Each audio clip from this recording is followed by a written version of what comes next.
ಗಣಪತಿ ಇದೆಯಲ್ಲ, ಅದನ್ನು ನೀವು ಗಮನಿಸಿ, ಒಂದೇ 1 ಇಂಚು ಆ ಸಣ್ಣ ಜಾಗದಲ್ಲಿ ಕಲಾವಿದ ತನ್ನ ಕೌಶಲ್ಯವನ್ನ ಪ್ರದರ್ಶನ ಮಾಡಿರ್ತಕ್ಕಂಥದ್ದು. ನಾವು ಯಾವ ಅಕ್ಕಿನಲ್ಲಿ ಕೂಡ ಮಾಡ್ತೀವಿ ಅಂತಾರಲ್ಲ, ಹಾಗೆ ಇವರು ಕಲ್ಲಿನಲ್ಲಿ, ನಾವಿಗೆ ಸೋಪಲ್ಲಿ ಮಾಡೋದು ಸುಲಭ, ಕಲ್ಲಿನಲ್ಲಿ ಆ ಕೆತ್ತನೆಯನ್ನೆಲ್ಲ ಮಾಡಬೇಕು. ಹಾಗಾಗಿ ಅಂತಹ ಅದ್ಭುತ ತಮ್ಮ ಕಲಾ ಪ್ರೌಢಿಮೆಯನ್ನ ಇಲ್ಲಿ ತೋರಿಸ್ಕೊಂಡಿರ್ತಕ್ಕಂಥದ್ದು. ಇಡೀ ದೇವಸ್ಥಾನಕ್ಕೆ ಅದು ತುಂಬಾ ಆಕರ್ಷಣೀಯವಾಗಿರ್ತಕ್ಕಂಥದ್ದು. ನಮಸ್ಕಾರ. ನಾವು ಈ ದಿನ ನಮ್ಮ ಹಾವೇರಿ ಜಿಲ್ಲೆಯ ಗುತ್ಲ ತಾಲೂಕಿನಲ್ಲಿರ್ತಕ್ಕಂಥ ಅರಳಳ್ಳಿ ಎನ್ನುವಂಥ ಒಂದು ಊರಿಗೆ ಬಂದಿದ್ದೀವಿ. ಈ ಊರು ಹಿಂದೆ ಕಲ್ಯಾಣಿ ಚಾಲುಕ್ಯರ 6ನೇ ವಿಕ್ರಮಾದಿತ್ಯನ ಕಾಲದಲ್ಲಿ ಈ ಊರಿಗೆ ವಿಕ್ರಮಾಪುರ ಅಂತ ಕರಿತಾ ಇದ್ದಿದ್ದು ಇದೆ. ಇಲ್ಲಿ ಒಂದು ಸುಂದರವಾದಂತಹ ದೇವಸ್ಥಾನ ಇದೆ, ತುಂಬ ಸಂರಕ್ಷಣೆ ಮಾಡಿರ್ತಕ್ಕಂಥ ದೇವಸ್ಥಾನ. ಇದು ಸೋಮೇಶ್ವರ ದೇವಸ್ಥಾನ ಅಂತ ಕರೀತಾರೆ. ಮತ್ತು ಇದು ತ್ರಿಕುಟಾಚಲ ದೇವಸ್ಥಾನ. ಇಲ್ಲಿ ದಕ್ಷಿಣ ಮುಖವಾಗಿ ಪ್ರವೇಶ ದ್ವಾರ ಇದ್ದು, ಅದೇ ಮುಖಮಂಟಪ, ಆಮೇಲೆ ನವರಂಗ, ಆಮೇಲೆ 3 ಅಂತರಾಳಗಳು, ಮತ್ತೆ 3 ಗರ್ಭಗುಡಿಗಳು. 3 ಗರ್ಭಗುಡಿಯಲ್ಲಿ ಕೂಡ ಲಿಂಗದ ವಿಗ್ರಹಗಳಿದ್ದಾವೆ, ಲಿಂಗದ ಆರಾಧನೆ ಇದೆ. ಮಧ್ಯದಲ್ಲಿರ್ತಕ್ಕಂಥ ಪೂರ್ವಕ್ಕೆ ಮುಖ ಮಾಡಿರ್ತಕ್ಕಂಥ ಗರ್ಭಗುಡಿಯಲ್ಲಿ ಸೋಮೇಶ್ವರ ಲಿಂಗ ಇದೆ. ಪ್ರತಿಯೊಂದು ಗರ್ಭಗುಡಿಯ ಮುಂದೆ ಅಂತರಾಳಕ್ಕೆ ಹೋಗೋಕ್ಕಿಂತ ಮುಂಚೆನೆ ಜಾಲಂಧರವಿರ್ತಕ್ಕಂಥ ಒಂದು ದ್ವಾರ. ಆ ದ್ವಾರದ ಮೇಲೆ ಗಜಲಕ್ಷ್ಮಿಯ ಲಲಾಟ ಬಿಂಬದಲ್ಲಿ ಗಜಲಕ್ಷ್ಮಿಯನ್ನು ಕಾಣಬಹುದು. ಗಜಲಕ್ಷ್ಮಿಯ ಮೇಲೆ ನೀವು ಸುಂದರವಾದ ಕೆತ್ತನೆಯನ್ನು ನೋಡಬಹುದು. ಅದರಲ್ಲಿ ನಿಮಗೆ ಬ್ರಹ್ಮ, ವಿಷ್ಣು, ಮಹೇಶ್ವರನ ವಿಗ್ರಹಗಳು, ಆಚೆ ಈಚೆ ಗಣಪತಿ, ಮತ್ತೆ ಇವರು ಚಾಮರಧಾರಿಗಳು. ಆಮೇಲೆ ಅದರ ನಂತರದಲ್ಲಿ ನಿಮಗೆ ಮಕರ ತೋರಣ ಇರ್ತಕ್ಕಂಥ ಮಕರ, ಮತ್ತೆ ಬೇರೆ ಬೇರೆ ಪ್ರಾಣಿಯ ಆಕಾರದಲ್ಲಿರ್ತಕ್ಕಂಥ ಮಕರ ತೋರಣಗಳನ್ನು, ಆನೆ ಮುಖ ಮಾತ್ರ ಮಸಳೆದು ಅದರಿಂದ ಬಂದಿರತಕ್ಕಂಥ ತೋರಣ, ಆಮೇಲೆ ಆ ಮಕರದ ಮೇಲೆ ಸವಾರಿ ಮಾಡ್ತಕ್ಕಂಥ ದಂಪತಿಗಳು, ಇವೆಲ್ಲವನ್ನು ಸುಂದರವಾಗಿ ಚಿತ್ರಿಸಿರ್ತಕ್ಕಂಥ ಈ ದೇವಾಲಯದಲ್ಲಿ ಗರ್ಭಗುಡಿಯ ಚೌಕಟ್ಟು ಕೂಡ, ದ್ವಾರದ ಚೌಕಟ್ಟು ಕೂಡ ಸುಂದರವಾಗಿಯೇ ಕೆತ್ತನೆ ಆಗಿರ್ತಕ್ಕಂಥದ್ದು. ಶಾಖೆಗಳನ್ನು ನೀವು ಗಮನಿಸಬಹುದು. ಅಲ್ಲಿ ಲತಾ ಶಾಖೆ, ವಜ್ರ ಶಾಖೆ ಇದೆ. ಕೆಳಗಡೆ ಎಲ್ಲ ಸುಂದರವಾದಂತಹ ವಿಗ್ರಹ ಇದೆ. ಆಮೇಲೆ ಮೇಲ್ಗಡೆ ಕೂಡ ಏನು ನೀವು ಭುವನೇಶ್ವರಿ ಅಂತ ಹೇಳ್ತೀರಾ, ಅಂತರಾಳದಲ್ಲಿ ಕೂಡ ಸುಂದರವಾಗಿರ್ತಕ್ಕಂತಹ ಕೆತ್ತನೆಯನ್ನ ಕಾಣಬಹುದು. ಹಾಗೆಯೇ ನೀವು ಅಂತರಾಳ ಏನು ಗರ್ಭಗುಡಿಯ ನಂತರದಲ್ಲಿ ಇದು ನಿಮಗೆ ಇದು ನಾವು ಅಂತರಾಳ ಅಂತ ಕರಿಬಹುದು. ಆದ್ರೆ ಮೇಲ್ಗಡೆ ನೀವು ಗೋಪುರದ ಮುಂದೆ ನೋಡಿದಾಗ ಸುಖನಾಸಿ ಇರೋದು ಗೊತ್ತಾಗ್ತದೆ. ಹಾಗಾಗಿ ಅಂತರಾಳ ಅಂದ್ರೆ ಇದನ್ನ ಸುಖನಾಸಿ ಅಂತಾನು ಕರಿಬಹುದು. ಸುಖನಾಸಿಯ ಮೇಲೆ ಇದು ಇರ್ತಕ್ಕಂಥದ್ದು, ಇದು ಒಂದ್ ಸ್ವಲ್ಪ 6ನೇ ವಿಕ್ರಮಾದಿತ್ಯನ ಕಾಲದಲ್ಲಿ ಇದ್ದಂತಹ ದೇವಸ್ಥಾನದ ಜೊತೆಗೆ ಇದು ಬೆಳವಣಿಗೆ ಆಗ್ತಾ ಆಗ್ತಾ ಹೊಯ್ಸಳರ ಪ್ರಭಾವವನ್ನು ಹೆಚ್ಚಾಗಿರ್ತಕ್ಕಂಥದ್ದು ಇರ್ಬೋದು. ಇಲ್ಲಿ ಸುಖನಾಸಿಯ ಮೇಲೆ ಇರ್ತಕ್ಕಂತಹ ಒಂದು ಸಿಂಹದ, ಏನು ಹೊಯ್ಸಳರ ಕಾಲದಲ್ಲಿ ಇರ್ತಕ್ಕಂಥ ಸಿಂಹದ ಚಿತ್ರವನ್ನ ಅವರು ಏನು ಶಿಖರ ಹಾಳಾದ್ಮೇಲೆ ಅನ್ಸುತ್ತೆ, ಒಂದು ಭಾಗದಲ್ಲಿ ಹಾಳಾಗಿದೆ, ಅಲ್ಲಿಂದ ತಗೊಂಡ್ಬಂದು ಇಲ್ಲಿ ಒಳಗಡೆ ನವರಂಗದಲ್ಲಿ ಇಟ್ಟಿರ್ತಕ್ಕಂಥದ್ದು. ಇದನ್ನ ನೋಡಿದಾಗ ನಿಮ್ಗೆ ಗೊತ್ತಾಗುತ್ತೆ ಹೊಯ್ಸಳರ ಶೈಲಿಯನ್ನ ನಾವು ಇಲ್ಲಿ ಗಮನಿಸ್ಬೋದು. ಆದ್ರೆ ಇದು ಮೊದಲಿಂದಲೂ ನಾವು ಎಲ್ಲ ಇಲ್ಲಿರ್ತಕ್ಕಂಥ ಲಕ್ಷಣಗಳನ್ನೆಲ್ಲ ಗಮನಿಸಿದಾಗ ಇದು ಕಲ್ಯಾಣಿ ಚಾಲುಕ್ಯರ ಆರಂಭದ ಕಾಲದಿಂದ ಇರ್ತಕ್ಕಂಥ ದೇವಸ್ಥಾನ ಅಂತ ಹೇಳ್ಬೋದು. ಅಂದ್ರೆ 6ನೇ ವಿಕ್ರಮಾದಿತ್ಯನ ಕಾಲದಲ್ಲಿ ತುಂಗಭದ್ರಾ ನದಿಯ ಈ ಭಾಗದಲ್ಲಿ ಮತ್ತೆ ಆ ಭಾಗದಲ್ಲಿ, ಅಂದ್ರೆ ಬಳ್ಳಾರಿ, ಹಾವೇರಿ, ಗದಗ ಈ ಭಾಗದಲ್ಲಿ ಕಲ್ಯಾಣಿ ಚಾಲುಕ್ಯರ ಆಳ್ವಿಕೆ ಕಾಲದಲ್ಲಿ ಸುಂದರವಾದಂತಹ ದೇವಸ್ಥಾನಗಳನ್ನ ಕಟ್ಟಿರ್ತಕ್ಕಂಥದ್ದು. ಆ ಕಲ್ಯಾಣಿ ಚಾಲುಕ್ಯರಲ್ಲಿ ಬಹಳ ಮುಖ್ಯವಾಗಿರ್ತಕ್ಕಂಥದ್ದು ಸಪ್ತಮಾತೃಕೆಯರ ಚಿತ್ರವನ್ನು ಕೂಡ ಇಲ್ಲಿ ನೋಡಬಹುದು. ಇವೆಲ್ಲ ದೇವಕೋಷ್ಠಗಳು ಅನ್ಸುತ್ತೆ. ದೇವಕೋಷ್ಠಗಳಲ್ಲಿ ಇರ್ಬೇಕಾಗಿರ್ತಕ್ಕಂಥ ವಿಗ್ರಹಗಳು ಈಗ ಕಾಣಿಸ್ತಾ ಇಲ್ಲ. ಮತ್ತೆ ಗಣಪತಿನೂ ಕೂಡ ಇಲ್ಲ. ಅದು ಯಾವಾಗ್ಲೂ ಕಲ್ಯಾಣಿ ಚಾಲುಕ್ಯರ ಕಾಲದಲ್ಲಿ ಬಹಳ ಮುಖ್ಯವಾಗಿರ್ತಕ್ಕಂಥದ್ದು ಏನಂದ್ರೆ ದೊಡ್ಡ ಗಣಪತಿಯನ್ನು ಕೂಡ ಕುದುರಿಸ್ತಕ್ಕಂಥದ್ದು. ಆಮೇಲೆ ಇಲ್ಲಿ ಏನು ನವರಂಗದ ಮಧ್ಯಭಾಗದಲ್ಲಿ ಇರ್ತಕ್ಕಂಥದ್ದು, ಮೇಲ್ಗಡೆ ನೀವು ಗಮನಿಸಬಹುದು, ತುಂಬಾ ಸುಂದರವಾಗಿರ್ತಕ್ಕಂತಹ ಕೆತ್ತನೆಯನ್ನ ಹೊಂದಿರತಕ್ಕಂತಹ ಈ ಭುವನೇಶ್ವರಿ, ಇದು ಕೂಡ ನವರಂಗದ ಚಿತ್ರವನ್ನೇ ಮಾಡಿರ್ತಕ್ಕಂಥದ್ದು. ಇದೇ ರೀತಿಯ ಚಿತ್ರಣ ಪ್ರತಿಯೊಂದು ಅಂಕಣದಲ್ಲಿಯೂ ಕೊಡ್ಬೋದು. ನವ ಅಂಕಣಗಳಿದ್ದಾವೆ, ಒಂದೊಂದು 4 ಕಂಬಕ್ಕೆ ಒಂದು ಅಂಕಣ. ಹಾಗಾಗಿ ಇಲ್ಲಿ 9 ಅಂಕಣದ ಮನೆ ಇದು ನವರಂಗ. ಇಲ್ಲಿ ನರ್ತನ ನಡೀತಕ್ಕಂಥದ್ದು ಅಥವಾ ಅಂಗಭೋಗ, ರಂಗಭೋಗಕ್ಕೂ ಕೂಡ ಇಂಥವೆಲ್ಲ ಬಳಕೆ ಆಗ್ತಾ ಇದ್ದಿದ್ದು. ಇದು ಅಂಗಭೋಗ ಅಂದ್ರೆ ದೇವರಿಗೆ ಅಲಂಕಾರ ಮಾಡೋದಾಗ್ಲಿ, ದೇವರಿಗೆ ಸ್ನಾನ ಮಾಡಿಸಿ ಬೇರೆ ಬೇರೆ ಅಲಂಕಾರಗಳನ್ನ ಮಾಡ್ತಕ್ಕಂಥದ್ದು ಅಂಗಭೋಗ. ಆದ್ರೆ ನವರಂಗದಲ್ಲಿ ನೃತ್ಯವಾಗಿರ್ಬೋದು ಅಥವಾ ಸಂಗೀತವಾಗಿರ್ಬೋದು, ಬೇರೆ ಬೇರೆ ಸೇವೆಯನ್ನ ಮಾಡೋದು ರಂಗಭೋಗ. ಇದಕ್ಕೆ ಎಷ್ಟೋ ಶಾಸನಗಳಲ್ಲಿ ಅಂಗಭೋಗಕ್ಕೆ ಮತ್ತೆ ರಂಗಭೋಗಕ್ಕೆ ಹಾಗೂ ವಿದ್ಯಾಭ್ಯಾಸಕ್ಕೆ ದಾನಗಳನ್ನ ನೀಡಿರ್ತಕ್ಕಂಥ ಉದಾಹರಣೆಗಳಿದ್ದಾವೆ. ಈ ಊರಲ್ಲಿ ನಮಗೆ ತಿಳಿದುಪಟ್ಟಂಗೆ 5 ಶಾಸನಗಳು ಸಿಕ್ಕಿದಾವೆ ಅಂತ. ಹಾಗೇನೆ ಅಲ್ಲಿ ಜಿನಲಿಂಗೇಶ್ವರ ಬೇರೆ ಬೇರೆ ಹೆಸರುಗಳೆಲ್ಲ ಇರ್ತಕ್ಕಂಥದ್ದಿದೆ. ಇದು ನಾನು ಹಾಗೆ ಹೇಳಿದೆ ಮುಖಮಂಟಪ ಅಂತೇಳಿ. ಇದು ಬಹುಶಃ ಇದರಲ್ಲಿ ಕೂಡ ನೀವು ಏನು ತಲೆ ಎತ್ತಿ ನೀವು ಚಾವಣಿಯನ್ನ ಗಮನಿಸಿದಾಗ ಸುಂದರವಾದಂತಹ ಭುವನೇಶ್ವರಿಯನ್ನ ಕಾಣ್ಬೋದು. ಅದರಲ್ಲಿ ಹಾಳಾಗಿರ್ತಕ್ಕಂಥದ್ದಿದೆ.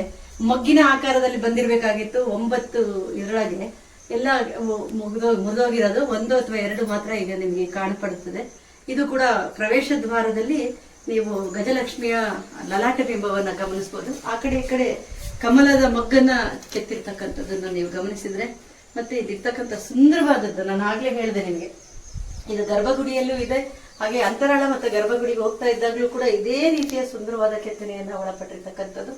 ಇದು ಬಳಪದ ಕಲ್ಲಿನಲ್ಲಿ ಮಾಡೋದ್ರಿಂದ ಇದು ಕೆತ್ತನೆಗೆ ಸುಲಭ ಆಗಿರ್ತಕ್ಕಂಥದ್ದು.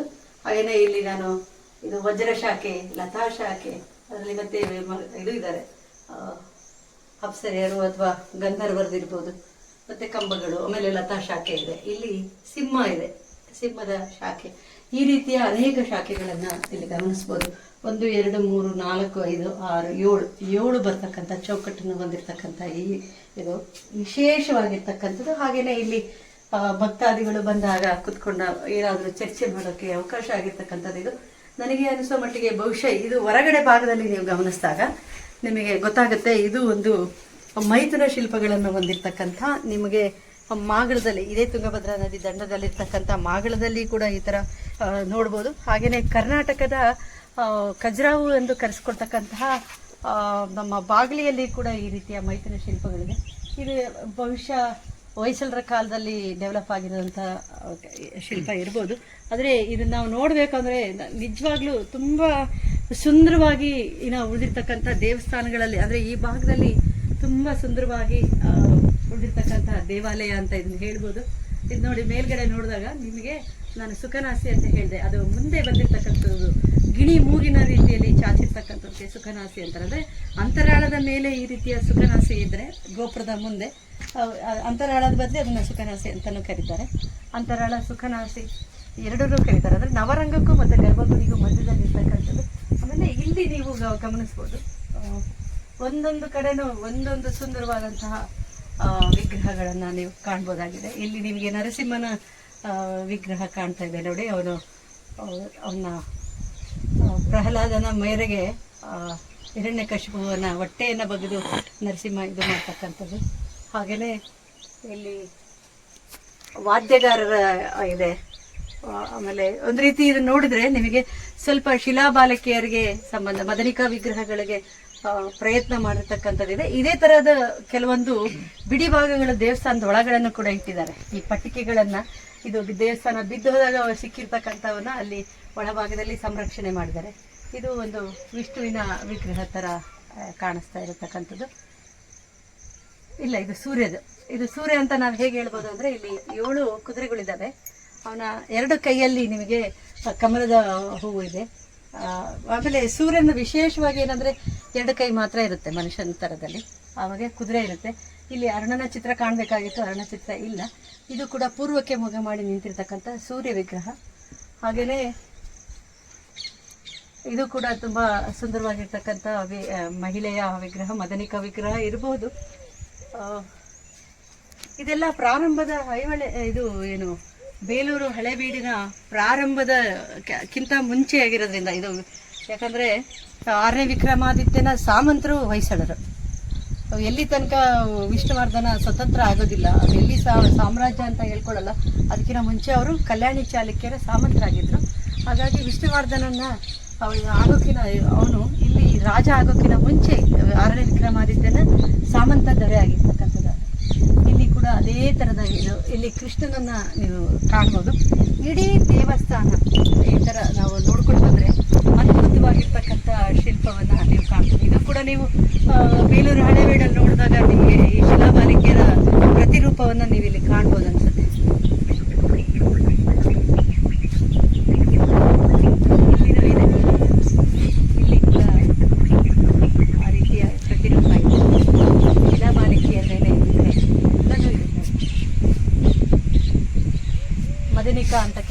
ಶಿಲಾಬಾಲಿಕೆ ಅಂತ ಕರೀತಾರೆ. ಅದ್ರ ಜೊತೆಗೆ ದೇವರುಗಳು ಕೂಡ ಇದ್ದಾವೆ. ಮತ್ತೆ ಅದ್ರ ಮೇಲೆ ಮಕರ ತೋರಣವನ್ನು ಕೂಡ ನೀವು ಗಮನಿಸ್ಬೋದು.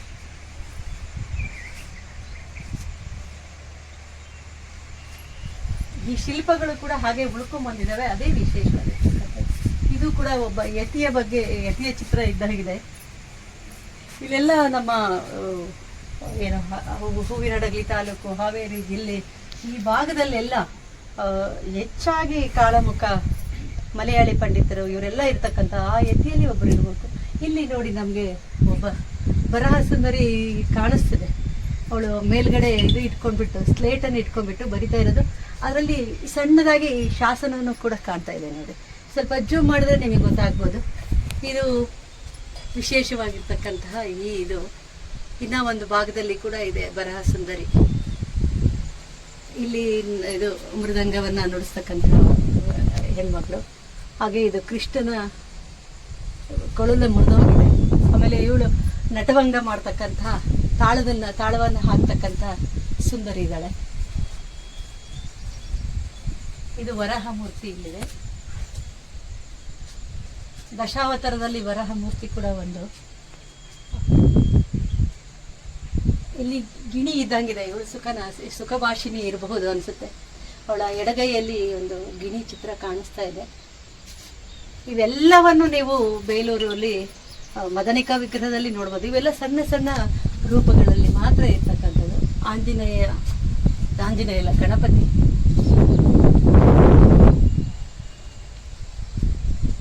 ಇದು ಕೂಡ ನಾಟ್ಯ ಇದೆ ಭಂಗಿಯಲ್ಲೇ ಇರ್ತಕ್ಕಂಥದ್ದು.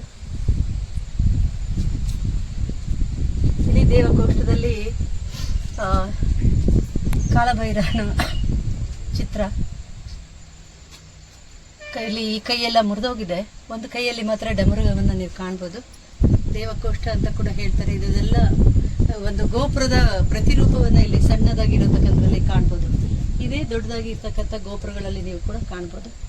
ಇಡೀ ದೇವಸ್ಥಾನದ ಹೊರಭಾಗದ ಎಲ್ಲಿ ನೀವು ಅಂದ್ರೆ ದೇವರುಗಳ ವಿಗ್ರಹಗಳ ಜೊತೆಗೆ ಮದನಿಕಾ ವಿಗ್ರಹಗಳನ್ನು ಕೂಡ, ಶಿಲಾಬಾಲಕಿಯರನ್ನು ಕೂಡ, ಸಣ್ಣ ಪ್ರಮಾಣದ ಶಿಲಾಬಾಲಕಿಯರನ್ನು ಕೂಡ ನೀವು ಕಾಣ್ಬೋದಾಗಿರ್ತಕ್ಕಂಥದ್ದು. ಇಲ್ಲಿರ್ತಕ್ಕಂಥದ್ದು ದೇವಕೋಷ್ಠದಲ್ಲಿ ಯಾವ ದೇವರಿತ್ತು ಗೊತ್ತಿಲ್ಲ, ಹಾಳಾಗೋಗಿದೆ. ಆಮೇಲೆ ಇದು ನೋಡ್ಬೋದು, ಇದು ಏನಂತಾರೆ, ನಮ್ಮ ವಾತಾವರಣದ ತೊಂದರೆಯಿಂದ ಹಾಳಾಗಿರ್ತಕ್ಕಂಥ ಈ ಗುಡಿಯ ಭಾಗ ನಿಮಗೆ ಗಮನಿಸ್ಬೋದು. ಇಲ್ಲಿರ್ತಕ್ಕಂಥ ಕೆಲವೊಂದು ಕಲ್ಲುಗಳನ್ನು ಒಳಭಾಗದಲ್ಲಿ ಕೂಡ ಇಟ್ಕೊಂಡಿದ್ದಾರೆ. ಇದು ಸಂರಕ್ಷಣೆ ಅವಶ್ಯಕತೆ ಇರ್ತಕ್ಕಂಥದ್ದು, ಬಿದ್ದು ಹೋಗಿರ್ತಕ್ಕಂಥದ್ದು. ಇದೇ ಮುಖ್ಯವಾಗಿರ್ತಕ್ಕಂಥ ಗರ್ಭಗುಡಿ, ಸೋಮೇಶ್ವರನ ಗರ್ಭಗುಡಿ ಬಿದ್ದು ಹೋಗಿರ್ತಕ್ಕಂಥದ್ದು. ಇಲ್ಲಿ ಕೂಡ ದೇವರು ಇಲ್ಲ, ಇಲ್ಲಿ ಕೂಡ ಇರಬೇಕಾಗಿತ್ತು, ಅದು ಕೂಡ ಇಲ್ಲ. ಒಂದು ದೇವಸ್ಥಾನದ ಮಿನಿಯೇಚರ್ ಅಂತಾನೆ ಹೇಳ್ಬೋದು.